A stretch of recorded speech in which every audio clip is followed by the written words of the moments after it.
Okay, Chapter 23, Reflections and Visual Sources. Chapter 23, our last chapter, is about pondering the past. History provides an opportunity to explore matters for which definite answers are elusive and questions are at least as important as conclusions.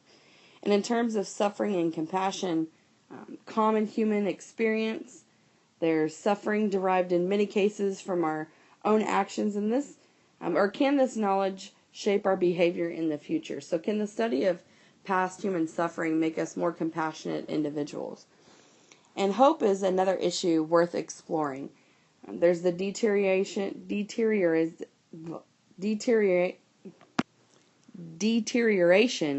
of the environment, and nuclear weapons make destruction of our species possible. The lack of agreement about solutions makes it even more likely.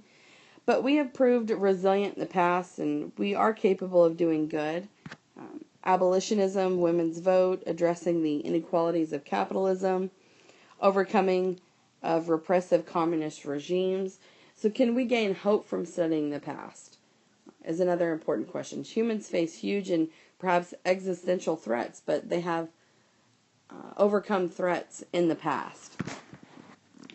There's also that our response to otherness is another topic of exploration. Does studying the lives and cultures of those not like us make us more tolerant?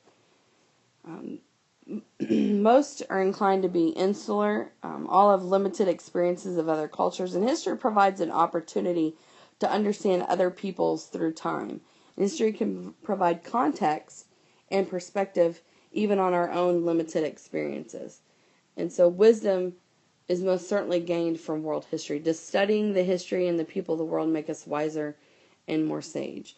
And those are some things to keep in mind. All right, visual source number 1, globalization and work. Okay, so does this photograph conform is a better word, to your image of a sweatshop? Why might many developing countries accept foreign-owned production facilities despite the criticisms of the working conditions within those facilities? Well, some of you might argue that this is a sweatshop by noting that the employees are wearing coats and hats, implying a cold work environment, and the workers must work on their feet. But students could also claim that this is not a sweatshop by comparing the image to one of the visual sources from our past chapter of the Industrial Revolution. You might note the well-lit and clean working conditions, the well-ordered working environment that lacks any obvious workplace dangers, for example.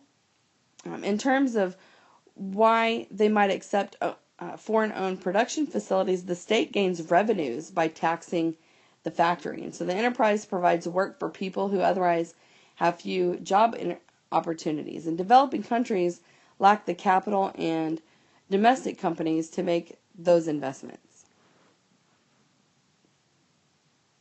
What differences can you observe between the workers in this assembly factory and those in the Indian call center that's on page, I believe, 1140?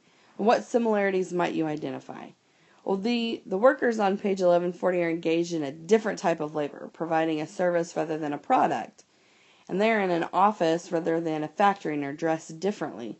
But in both images, the people are working in large settings with an open floor plan and are lined up at tables. Okay, visual source number 2, globalization and consumerism. So in what ways might these images be used to illustrate westernization, modernization, globalization, and consumerism? Well, this particular visual source illustrates westernization by depicting a man dressed in Western attire, and in the way it associates happiness and success with material goods. And the motorbike is a form of modern transportation, illustrating modernization, and manufactured under the license of a Japanese company, illustrating globalization.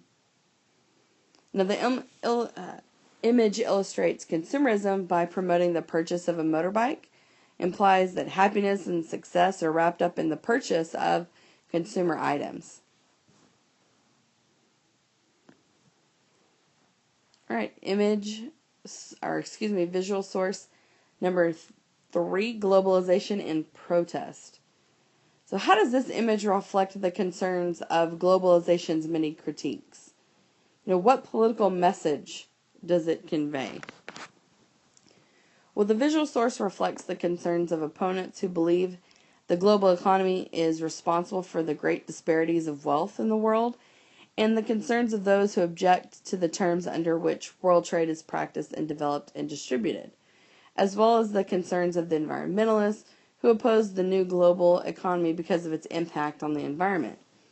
And it effectively presents the concern that the World Trade Organization represents the values and interests of corporations rather than people, and that only direct action will bring change. It only indirectly represents the concerns of feminist and religious groups that oppose globalization. So why have these criticisms come to focus so heavily on the activities of the World Trade Organization? Well, the WTO is perceived as representing the values and interests of corporations rather than people, therefore has become a symbol of the pro-globalization forces. And the WTO conducts a meeting that provides a focus for protesters. And it potentially possesses the authority to make changes to the system through that forum that they've allowed from protesters. Okay, in visual source number 4, globalization, one world or many. I think this is a wonderful picture and a beautiful image of the Earth at night. To what extent has your thinking about the Earth and its inhabitants been shaped by images like this? Well,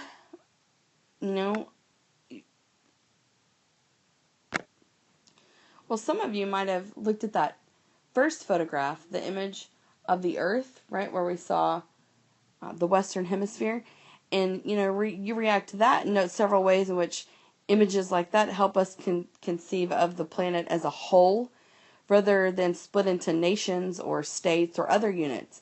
But you also might note how this image reflects the disparities in wealth between regions of Earth as reflected in electrical consumption. I think that's very important to note and something that very many people don't think about. So based on the electrification evident in this photo, what does this image show about the economic divisions of the world, especially in the early 21st century? Well, they've developed and rapidly developing countries stand out because they are the most electrified regions, right? You can see the United States is heavily lit up. Okay, I didn't realize that was going to happen. Let me erase that. Well, highlighter. There we go. You can see other industrialized nations like Japan and a large portion of Europe. But note the places where there's very little light. And a lot of that is for geographical regions, right? The Amazon rainforest, the Sahara Desert, the large jungle of the Congo, the tundra of far northern Russia, the highlands and cold areas here along Central Asia, as well as Australia, the large desert dry area of the outback. So if you remember from page 1145, which I believe is the beginning of chapter 23, there's an image there. The snapshot image, does this image support or contradict what the snapshot shows? And what features of this image do you find surprising? Well, if you think about it, this image supports the snapshot because the lit up regions of the image, which indicate widespread electrification, correlate well with the snapshot figures for cell phones, internet, computer, car use. And in terms of contradiction, the relative electrification of China and India in the image may seem high considering the lower middle per capita income category that they fell into that's within the snapshot. And how little of the Earth is electrified is surprising, considering our 7 billion inhabitants. So, are the great discrepancies between regions and the tendency for electrification to be particularly dense along the coasts? That's also something of note. Also, how little of the Earth is electrified is surprising. The great discrepancies between regions and the tendency for the electrification to be particularly intense. And that's the end of the visual sources.